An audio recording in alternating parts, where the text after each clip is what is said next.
Olá, saudações, sejam bem-vindas, sejam bem-vindos. Vamos falar de clássicos da literatura brasileira, Érico Veríssimo com Olhai os Lírios do Campo, né? Olhai os Lírios do Campo, que é o título tirado lá do Sermão da Montanha, certo? Jesus Cristo na montanha falando de olhar as coisas simples, né? Não se preocupar com luxo, nisso. Aproveita o dia de hoje, né?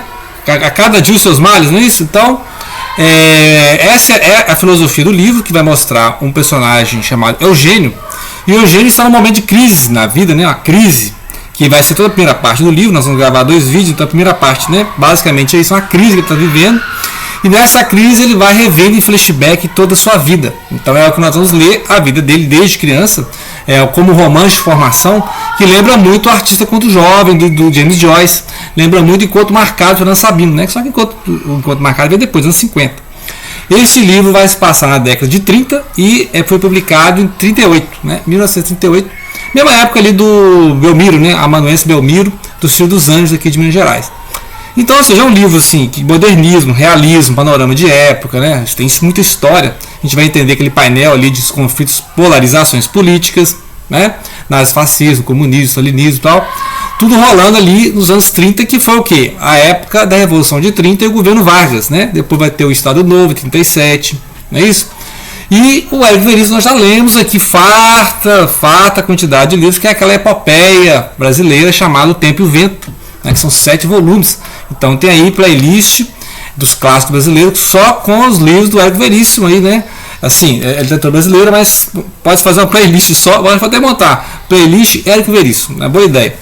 Que vai ser só com livros do Érico Veríssimo. Então ele já tem ainda na nossa lista aqui, se eu não me engano, o Incidente Antares, né? 71, isso mesmo, o Incidente Antares está na lista também. Então nós vamos ver 2 vídeos com esse, mais 2 vídeos com o Incidente de Antares, né? Também um clássico. Esse livro que foi adaptado para a novela da Globo nos anos 80, né? Bela drama e tal. E vai contar então a história do Eugênio, que a gente já no início, né? No início da primeira cena, a gente já sabe que ele é um médico, está no interior do Rio Grande do Sul, e vai para a capital porque ele recebe um telefonema falando que uma Olivia está morrendo, né? Está agonizando e tal. Então ele entra em desespero, né? Falando, dá uma desculpa lá para a esposa, né? Que também está muito ligando. Entendeu? O casamento está maravilhoso, né? Aí pega o carro e tem 3 horas de viagem. Então ele vai chegar 3 horas de viagem para chegar em Porto Alegre. E nisso ele vai relembrando, então, desde a pobreza de lá, né? Desde a criança pobre, tinha um irmão chamado Ernesto, né? O pai alfaiate, a mãe trabalhando. E aí ele conseguiu estudar, foi para o internato graças à mãe, né? Conseguiu lá uma vaga para ele. E ele vai mostrando, então, os cenas que lembram muito o Ateneu, né? Do Raul Pompeia. Essas cenas de colégio, cenas também tem no Artista Quanto Jovem, do James Joyce. Então, são cenas interessantíssimas, porque vai mostrar justamente as cenas dramáticas da vida e que vai manter esse complexo de inferioridade do Eugênio, né? Ou seja, ele vai ficar complexado por essas questões familiares, a relação com o pai, né? Que é sempre uma relação de culpa, porque tem uma cena aqui que ele está com os colegas, né? E aí ele finge que nem conhece o pai, né? O pai passa na rua e finge que nem conhece o pai. Então ele vai sempre criando essa chamada complexo de inferioridade, que depois vai explicar muitas das ações que ele toma ao longo da vida, né? É um personagem complicado, complexo, né? Não é o melhor personagem, podemos dizer assim, se você for analisar a profundidade, mas a gente não é um romance assim com a criação de personagens igual do Dostoiévski, Tolstói, né? Que tem aquele personagem assim.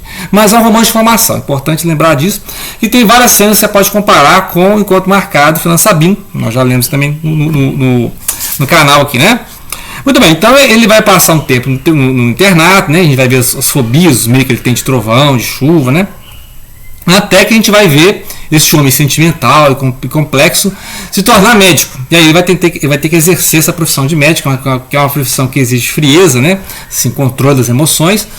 E ele lá, no último dia, assim, na hora que vai formado para médico, ele faz amizade então, com a única mulher da turma, que chama Olivia. Aí aparece a Olivia, lá 60 páginas na frente você vai encontrar a Olivia.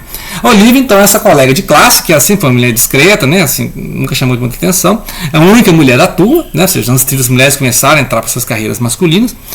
E aí ele começa a perceber que ela é uma mulher interessante, consegue conversar, forma uma amizade, né? Assim, ele consegue confessar muita coisa que ele não fala para ninguém. Então fica aquela amizade muito próxima, muito íntima, até que eles começam uma relação, então, né? Pessoal mesmo, só que fica a coisa meio indefinida, né? Ele não assume assim publicamente, né? Não pede em casamento, então fica uma coisa meio... E ela é uma mulher também que não está preocupada com isso não, né? A mulher ali tem a sua carreira, é a médica lá do hospital, e eles acabam trabalhando junto, né? Durante, inclusive, a Revolução de 30. Então dá o tiroteio lá fora, os canhões disparando, e tá, o pessoal, e tá lá a equipe do hospital tentando, né? Pessoas que foram baleadas na rua, né? Pessoas que não tinham nada a ver com a Revolução foram baleadas na rua, e etc. Então vai mostrando uma cena bem dramática, e ele tentando manter aquele sangue frio, porque ele não é um homem de sangue frio, ele é um homem muito sentimental, né? Assim, que se abala muito, né? A gente vê desde o início, desde a primeira cena, que ele fica pálido, fica corado, então ele fica, né, em crise mesmo, mas a equipe consegue trabalhar, tendo salvar o soldado, né? Infelizmente não acontece. E aí fica esse tempo todo, esse dilema dele, né? Se ele está à altura dessa profissão, ele tentou ser médico só para subir na vida, no caso, né? Será que foi só uma ascensão social? Ele serve para ser médico, ele tem essa, né? E ele fica vendo outros médicos, né? O doutor Seixas, que ele admira muito, que é esse doutor, assim, 100% médico, né? Sempre ajudando as pessoas, não importa se está ganhando dinheiro ou não, né? Muitas vezes o doutor Seixas é mostrado, assim, com péssimas roupas, né? Assim, desleixado e tal, mas a preocupação dele está sempre ali no hospital, sempre agindo, né? Inclusive famílias que não podem pagar o médico, ele está atuando também, né? Então vai mostrando isso. E esses dilemas também morais, né? De Deus existe ou Deus não existe, essas discussões, né? Sempre nessa literatura dos anos 30. Deus existe, permite a miséria, né? Mas também se Deus não existe, como é que você vai, né, explicar para um miserável que ele só terá aquela vida de miséria, né? Então é complicado, né? Como é que se justifica para o miserável? Porque para o miserável você pode falar que você terá uma vida futura, né? Que você terá, né, um lugar em que vai compensar a sua pobreza, etc. É uma forma de consolo. Então fica essas questões, né? Que aqui no livro não tem a profundidade do Dostoiévski, né? Não é isso.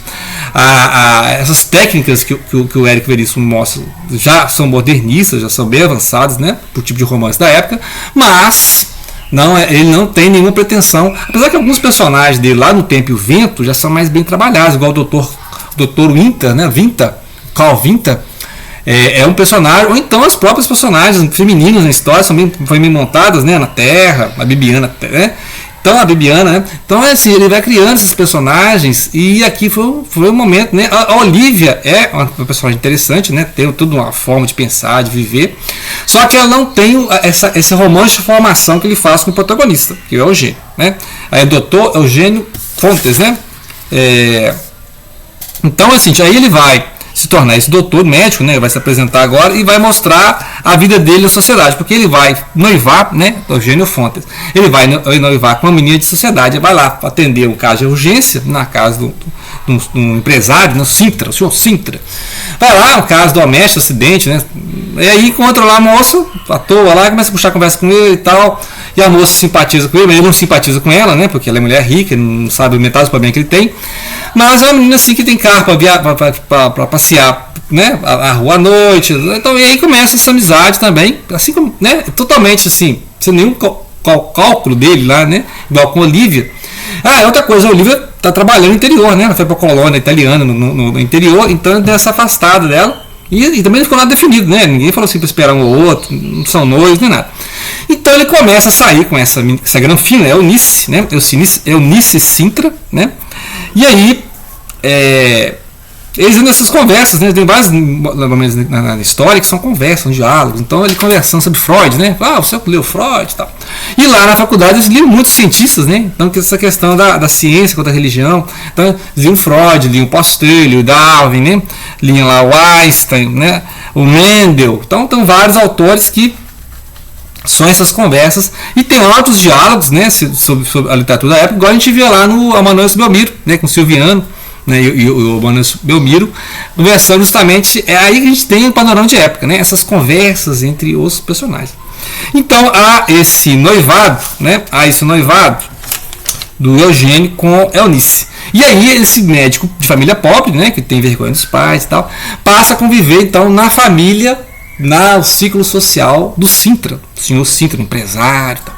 Então, ou seja, né, então ele mandou uma carta para o Olivia, explicou isso para ela, né, que ele pretende agora ter uma segurança na vida, segurança financeira. Então ele não vai mais ter esse relacionamento com a Olivia, porque ele agora vai casar com a menina rica, né, a moça rica, esperando então ter esse conforto na vida. E vai ter esse conforto no sentido material, né? Vai lá entrar no mundo dela, assim como o Eduardo Marciano lá do Encontro Marcado entrou no mundo Antonieta, filha do ministro, não é isso? Olha que interessante. Dá para ler os dois livros na época, né?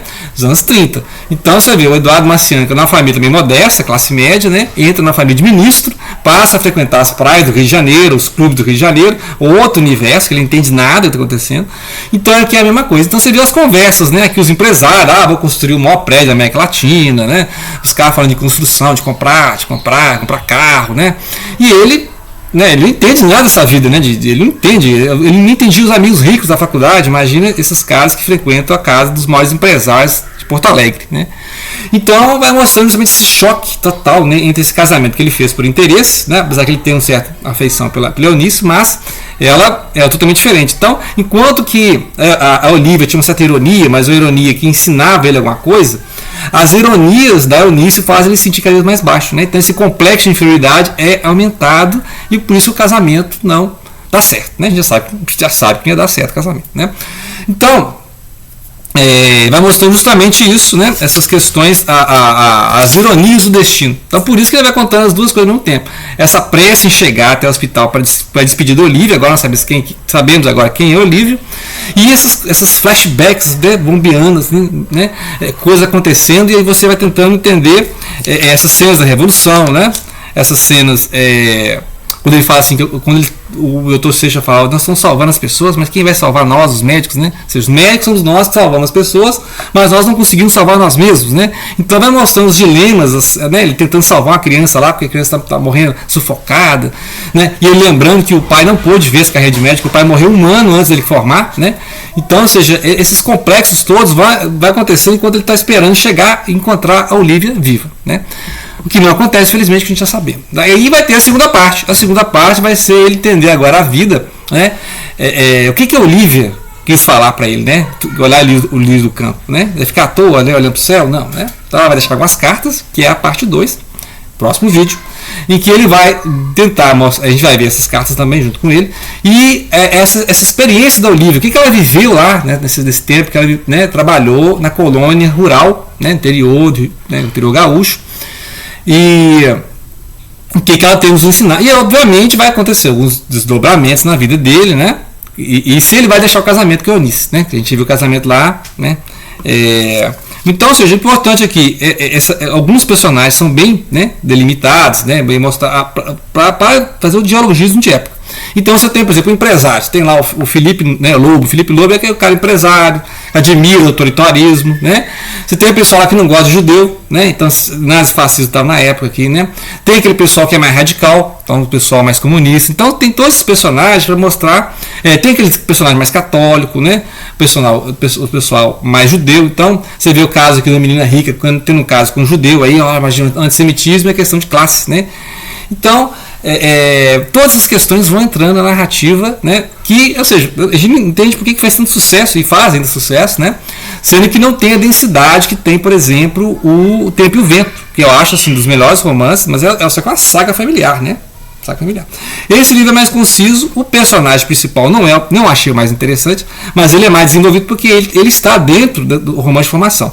Se ele fizesse mais romance de formação, contando paralelo à vida dele, da Olivia, com certeza a Olivia seria o personagem mais memorável, né, a ponto de ser uma personagem marcante, né? Só que a Olivia ela fica muito pelo olhar dele, né, e das faltas e carências que o Eugênio tem, né?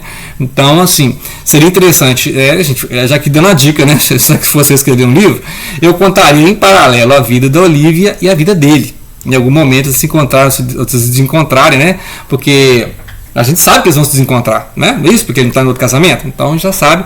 E por que ele tem toda essa preocupação em reencontrá-la antes dela morrer, né? Se acabar de dizer alguma coisa importante para ele, assim, né? Então, ou seja, uma parte que tem que lembrar, então é isso, ou seja, é mais um caso do homem que teve que entrar para a família da esposa, né? Num outro meio cultural, social que ele não estava acostumado. Então ele sempre vai ficar com o pé atrás, que é aquelas angústias do Eduardo Marciano, encontro marcado, que são as mesmas angústias do Eugênio aqui também no mundo em que ele está adentrando, né? Que é um mundo de outra classe social. Então é interessante fazer esse cotejamento. São duas classes da literatura brasileira, esses dos anos 30, o encontro marcado dos anos 50, né? A gente lembrar aí do Fernando Sabino, já temos vídeos. E a construção de personagem aqui é interessante, mas como a gente já leu O Tempo e o Vento, que tem personagens muito mais trabalhados, então aqui fica um pouco esfumaçado, certo? Mas a obra em si, se tivesse escrito só essa obra, né? Mas é claro que o Érico Veríssimo estava começando a carreira, né? Então, esse aqui é o primeiro sucesso do Érico Veríssimo. E aí, claro que é um escritor assim, né? Clássico brasileiro, certo? Então, fica aí a dica, aguarde mais um vídeo, que é a parte 2 do Olhai o Lírio do Campo, os lírios do campo, ok? Grato pela atenção, não deixem de compartilhar.